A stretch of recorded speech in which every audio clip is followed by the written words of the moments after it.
Imagine being invited to your ex's wedding, not as a guest of honor, but as a cruel joke to humiliate you in front of everyone. But what if, instead of breaking down, you walked in with such confidence and grace that you left the entire crowd speechless, and turned the tables on everyone watching? This is one story you don't want to miss. The invitation was written on thick, gold-trimmed paper, the kind meant to impress and intimidate. It carried the weight of wealth and status, but hidden beneath its elegance was a cruel intent. A man, now freshly engaged, had decided to summon his former wife to witness his grand celebration. To the outside world, it might have looked like a gesture of grace, a sign of maturity, but those who truly knew him understood better. He did not extend the invitation out of kindness. He wanted her there for one reason: to humiliate her, to parade his new life and new bride before her eyes, to show her and everyone else that he had traded up. Whispers stirred as the news spread among his circle. Why invite the woman he had discarded? Some family members frowned, questioning his motives. Friends smirked, sensing arrogance in the act. It wasn't a reunion, nor a gesture of peace. It was theater, staged for cruelty. To them, it was obvious. He wanted to prove that he had not only moved on, but had done so in grand style, and the ex-wife was to be the silent witness to his self-proclaimed victory. When the letter arrived at her door, she stood for a long while staring at the gilded words. The handwriting of the planner was elegant, the date and time carefully printed, the venue boasting luxury she already knew too. Well, her chest tightened, not from longing but from memory. She could see flashes of the past, moments of love that had soured, promises broken, the coldness that had replaced tenderness. She knew exactly why this invitation had been sent, and the thought of stepping into that hall brought a wave of unease. For a fleeting second, the temptation to rip it into pieces crossed her mind, but instead of anger, a small, steady strength rose within her. She had faced storms far worse than a man's arrogance. She placed the invitation on her table and sat quietly, her hands folded in her lap. Thoughts of the divorce crept in, but so did the journey that had followed. The nights spent piecing, her life back together, the days when she chose to walk forward instead of collapse, the small victories that built her into the person she had become. She was no longer the fragile woman who once cried behind closed doors. She had rebuilt her world with patience, resilience, and dignity. This wedding, this spectacle, would not undo her. Days passed, and the whispers around her decision grew, louder. Some advised her not to go, warning it would be a trap designed to shame her. Others encouraged her to hold her head high and prove that she was unshaken. She listened to all but answered to none. Deep down, she had already made her choice. She would go, not to challenge him, not to fight, but to stand in her truth. To show, by her very presence, that she was not broken, not bitter, and not afraid. In the quiet of her home, she began her preparations. Each step felt deliberate, each choice infused with meaning. She did not reach for something extravagant, nor did she lean toward plainness. Instead, she chose what made her feel strong, what reflected who she had become. Standing before the mirror, she gazed at her own reflection, noticing the calm in her eyes. They were not the eyes of a defeated woman. They were steady, clear, and resolute. As the day drew closer, she rehearsed not her words but her composure. She reminded herself that she owed no one explanations, no one performances. Her dignity would be her shield. She imagined the moment of stepping into that room, the weight of stairs pressing down, the murmurs rising like smoke. And in her vision, she did not cower. She walked through it all, unshaken. Memories of betrayal still lingered. She could recall the moment she realized the marriage was beyond saving, the sting of promises broken, the silence that followed arguments. Those scars had not faded, but instead of weakening her, they had shaped her. Every wound had become a lesson, every disappointment a push toward independence. She no longer carried bitterness, only clarity. On the morning of the wedding, as sunlight filtered through her curtains, she took a slow, steady breath. There was no rush in her movements, no nervous flutter in her chest. She moved with the quiet confidence of someone who had fought her battles and emerged whole. With every careful gesture, from fastening her dress to slipping on her shoes, she sealed her decision. She was going not as a victim, not as an audience to his arrogance, but as a woman who had found her strength. Outside, the world bustled, unaware of the silent war of pride that was about to unfold. The man, confident in his plan, believed he had set the stage perfectly. He expected her to arrive with eyes downcast, to flinch at the sight of his new life, to confirm his superiority. But what he failed to imagine was the transformation that had taken place in the time since she had last stood by his side. She picked up her purse, gave her reflection one final glance, and allowed a faint smile to touch her lips. Whatever awaited her at that wedding, she knew one truth above all.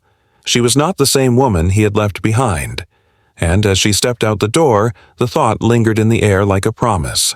If he expected her to arrive broken and bitter, he was about to face the shock of his life.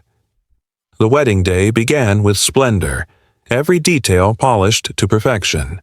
Chandeliers sparkled overhead in the grand hall, their crystals scattering light, like diamonds across tables adorned with roses and gold trim. Laughter rose in bursts from the guests, mingling with the notes of the string quartet playing softly in the corner. It was a display of wealth, every gesture meant to impress, and at the center of it all stood the groom. He wore pride like a crown, guiding his bride with a hand at her back, greeting guests with the boastful charm of a man certain of his victory. He wanted the world to see what he had built, what he had become, and most of all, what he had gained since shedding his past. He spoke loudly, showing off his new life, showing off his bride, showing off his wealth, and beneath his smile lay the satisfaction of knowing the woman he had left behind would soon be here to witness it all. Whispers traveled in the corners of the room like wind through leaves. Guests leaned close to one another, their words soft but sharp. Some were curious about the ex-wife who had been invited, wondering why she would even come. Others carried cruelty in their voices, predicting she would arrive looking fragile, desperate, clinging to whatever dignity she had left. A few questioned his motives, but most seemed eager for the drama, waiting to see the silent play unfold. To them, she was a character in the story of his triumph, a shadow dragged into the light to highlight his success. The bride, glowing in her gown, smiled at the attention around her, unaware that an unexpected storm was about to change the air in the room. The double doors at the end of the hall opened with a slow, deliberate push, and every head turned as though pulled by invisible strings. The music did not stop, but the chatter froze. There she was. The ex-wife entered with a calm, steady grace that seemed to reshape the atmosphere itself. She was radiant, not because of extravagance but because of composure. Her gown was elegant yet simple, her posture upright, her steps measured, her presence commanding. She did not need to demand attention. It fell on her like light naturally drawn to a flame. For a heartbeat, silence blanketed the room, heavy and absolute, as though the walls themselves had paused to watch her cross the threshold. The plan had been for her to shrink beneath the stairs, to appear out of place among the glittering crowd. Instead, admiration rippled through the hall. Guests who had whispered cruel predictions now whispered awe. Men straightened, women glanced at her with sharp eyes, some in jealousy, others in reluctant respect. She had walked in not as a broken remnant of his past, but as a figure who seemed untouched by the cruelty of his intentions. Her beauty was undeniable, but it was the aura around her, confidence, dignity, a kind of quiet power that unsettled the very stage he had set. At the altar, the groom stiffened, The smugness on his face faltered, just slightly, but enough for the bride beside him to notice. She tilted her head toward him, sensing the change in his expression. His jaw tightened, his eyes fixed on the woman now moving through the crowd. The early cracks in his armor appeared, small but telling, and they planted a seed of unease between him and the bride who had expected this day to be only hers. The ex-wife did not rush, nor did she linger. She moved with the rhythm of her own certainty, greeting people as she passed. Her smile was polite but never forced, her words calm and measured. Guests who expected bitterness found only warmth in her nods, a respect that surprised them. She carried herself with the quiet poise of someone who no longer needed validation, someone who no longer cared to compete. She did not seek the attention that had fallen on her, yet it clung to her nonetheless, a spotlight she neither invited nor rejected. The groom tried to recover. He raised his voice, cracked jokes too loudly, gestured extravagantly at the decorations and the feast laid out before them. He boasted about his new house, his career, his travels, each word meant to reclaim the dominance, slipping from his grasp. But his attempts sounded hollow, forced. His laughter rang too sharp, his eyes flickering too often toward the woman who had just entered. The more he flaunted his success, the more obvious his insecurity became. Guests exchanged knowing glances, recognizing the strain beneath his performance. The bride shifted uncomfortably beside him. She had expected her day to shine without interruption, yet the presence of the ex-wife dimmed her glow in ways she had not foreseen. She felt the stares drifting, the whispers changing tone. She sensed that her groom's attention, though outwardly fixed on her, was tethered elsewhere. That tether pulled at her heart, and doubt began to settle like dust in the corners of her mind. Meanwhile, the ex-wife remained untouched by the chaos she had unknowingly stirred.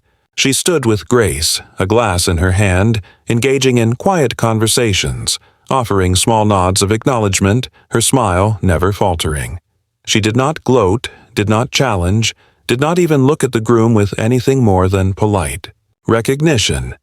Yet that restraint was more powerful than any open confrontation.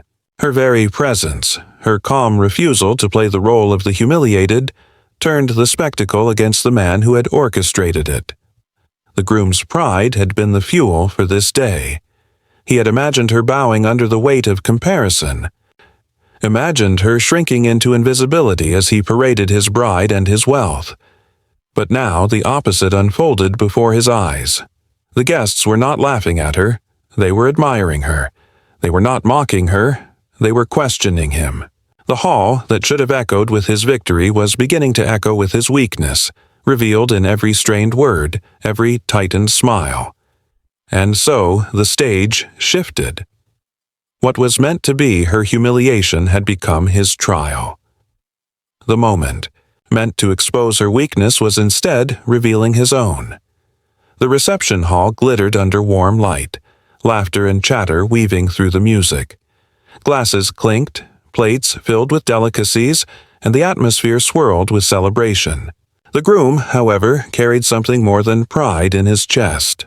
Ever since the moment his ex-wife had stepped into the room, elegant and composed, he had felt a gnawing unease. Her presence had shifted the balance of the day. The admiration she drew without effort unsettled him, and the whispers he caught from corners of the room burned against his ego.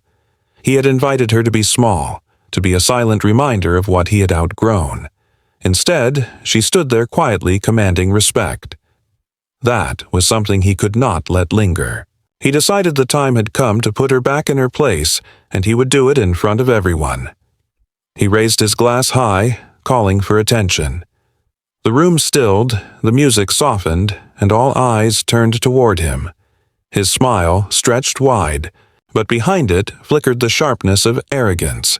He began with praise for his bride, words dripping with flattery about her beauty, her grace, her perfection. Guests nodded politely, lifting their glasses. But then his tone shifted. His words slid like knives disguised as compliments. He spoke of how blessed he was to have finally found the right partner, one who truly understood him, unlike mistakes of the past. He joked with a sharp edge about how sometimes life teaches us lessons through failure before giving us success. Each phrase was dressed in charm but carried the weight of insult. His eyes, though directed toward the crowd, flickered toward his ex-wife as if to remind her of who those barbs were meant for. The laughter he expected did not come. Instead, a thin discomfort spread through the hall. Guests exchanged uneasy glances. Some lowered their eyes, embarrassed by his cruelty. A few whispered under their breath, the disapproval growing thicker than the air itself. The bride, standing beside him, shifted slightly. She forced a smile but could not mask the stiffness in her jaw. His words, intended to celebrate her, instead, revealed a pettiness that dimmed the glow of her moment. She could feel the weight of the room turning, not toward her beauty, but toward the bitterness of the man beside her. The ex-wife did not flinch. She remained still, her glass poised delicately in her hand, her expression calm. She listened to each word without reaction, her silence more powerful than any outburst. When he finally finished, waiting for the sting to sink in, she rose slowly from her seat. Her movement drew every gaze, the hush falling heavier as she lifted her glass. She did not look at him with anger, nor at the bride with contempt. Instead, she looked at the room, her eyes sweeping across the crowd, her voice measured and steady. She began not with defense, but with truth. She acknowledged the past, not as shame, but as part of her story. She spoke of struggle, of the days after the divorce when she felt the weight of emptiness press against her shoulders. She spoke of nights alone, when the silence seemed unbearable, and of mornings when even rising from bed felt like climbing a mountain. But she did not linger on pain. Her words turned toward growth. She told of how she learned to stand again, to build again, to find her own ground without leaning on another. She spoke of how she rebuilt piece by piece, of how independence became her strength, of how she found peace in her own reflection. The hall listened in stillness. Women in the crowd nodded subtly, some eyes glistening with unspoken recognition of their own stories. Men leaned forward, caught by the quiet conviction in her tone. Even those who had whispered cruelly before now listened with a respect they had not expected to give. She did not need to raise her voice. Her dignity spoke louder than any insult could. Then came the revelation. With composure that carried the weight of truth, she shared what her life had become since she had walked away. She spoke of the career she had built, the independence she had gained, the stability she had carved out with her own hands. Her voice was not boastful, but firm, a simple statement of fact. She was no longer bound by the shadow of loss. She had grown into a life where she stood stronger, financially secure, emotionally at peace, socially respected. She was not the victim he had painted her to be. She was, in many ways, thriving. A murmur rippled through the guests, spreading like fire. Whispers carried admiration, surprise, even shame for having believed the worst of her. Eyes turned toward the groom, who now stood frozen with his glass half raised, his smile collapsing under the weight of her truth. The confidence that had carried him all evening was stripped away, leaving only the redness of humiliation burning in his face. The attention he had tried to control slipped entirely from his grasp, shifting fully to the woman he had tried to belittle. Beside him, the bride lowered her glass, her expression tightened with unease. What once had been flattery now tasted sour on her tongue. She glanced at him, questions beginning to surface in her mind, questions about the man she had just vowed to spend her life with. His cruelty, once hidden beneath charm, now lay bare, in the eyes of everyone present. She could not ignore the pettiness, the insecurity, the need to crush another to feel tall. The ex-wife, however, did not gloat. She did not smirk, did not press her advantage. She ended her words with a simple reminder that life's trials do not define one's worth. They shape it. She raised her glass in a quiet toast, not to herself, not even to him, but to resilience, to peace, to growth. She took a sip and sat down gracefully, leaving the silence heavy behind her. The guests sat stunned, their whispers a low current of awe and admiration.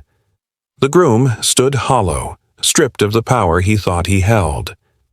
He had wanted her to feel small, to crumble before the grandeur of his display. Instead, in front of everyone, she stood taller than ever.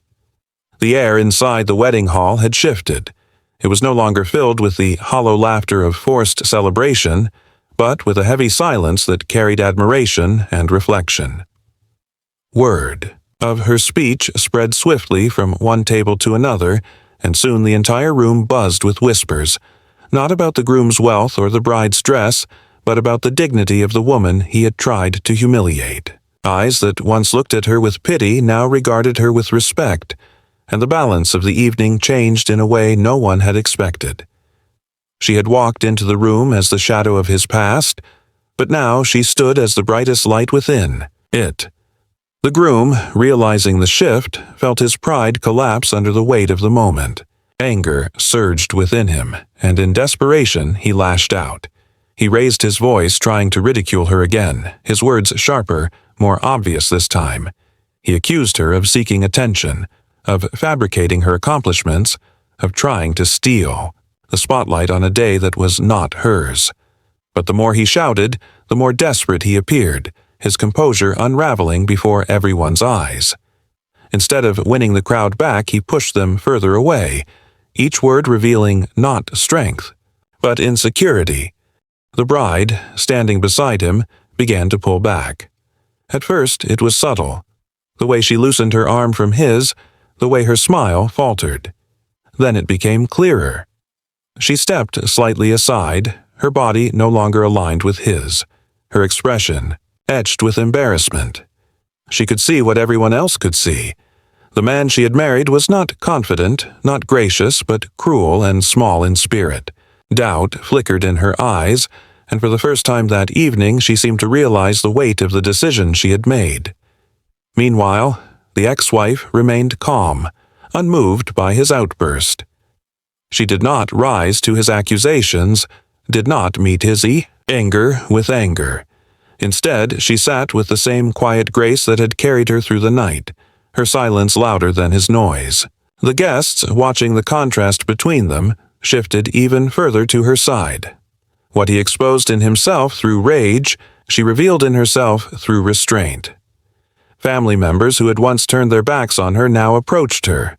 Aunts, uncles, cousins, those who had whispered against her during the marriage, who had judged her during the divorce, now stood before her with lowered heads. One by one, they offered apologies, awkward at first, then sincere. They admitted they had been wrong to believe the worst of her, wrong to side with pride over truth. She accepted each word without bitterness, her replies soft and gracious. She did not gloat, did not remind them of their cruelty. Instead, she simply nodded, reminding them all that dignity was not about proving others wrong, but about holding oneself upright no matter what. The atmosphere of the wedding transformed. Completely. The groom, once the center of attention, stood in the middle of the room ignored, his voice drowned beneath the hum of admiration directed toward the very woman he had sought to diminish. Guests no longer gathered around him. Instead, they found themselves gravitating toward her, drawn by the quiet strength she embodied. The bride, once radiant in her moment, now felt her glow dimmed, not because the ex-wife had taken it, but because her groom's cruelty had cast a shadow over everything. She sat for a moment longer, then slowly rose, her presence drawing the crowd into stillness once again. With the same composure that had carried her through every trial, she spoke not of victory, but of truth. She reminded them all that happiness is never proven by the size of a ring, the wealth of a celebration, or the status of a name. Happiness, she said, is found only in peace within oneself, in living with dignity, in choosing growth over bitterness. Her voice was steady, free of spite, carrying the weight of lived experience. The room fell silent, her words sinking deep into every heart, leaving behind the kind of impression that lingers long after the sound fades. When she had finished, she placed her glass gently on the table and prepared to leave. Guests stepped aside, creating a path for her as though instinctively recognizing that she deserved to walk through unburdened. Some reached out to touch her arm in silent respect, others simply bowed their heads as she passed. She moved through them without haste, her steps steady, her posture strong. She did not look back at the groom, did not seek his reaction. She had already said all that needed to be said, not in words alone, but in the way she carried herself. As the doors opened before her and she stepped out into the night, the weight of awe settled behind her. Inside the hall, no one spoke for a long while. Guests looked at each other, their expressions reflecting a shared understanding that they had just witnessed something far greater than a wedding. They had seen dignity triumph over arrogance, humility, silence, cruelty, and strength reveal itself in the quietest of ways. The groom stood humiliated, his pride shattered. His bride, shaken and uncertain, no longer looked at him with admiration but with questions she did not yet know how to voice. And the guests, once eager to celebrate his grandeur, found themselves transformed by the lesson they had witnessed. And so the story closed not with the triumph he had planned, but with the triumph she had lived. He had invited her to humiliate her, but in the end it was his own pride that was destroyed. And she walked away, not just respected, but unforgettable.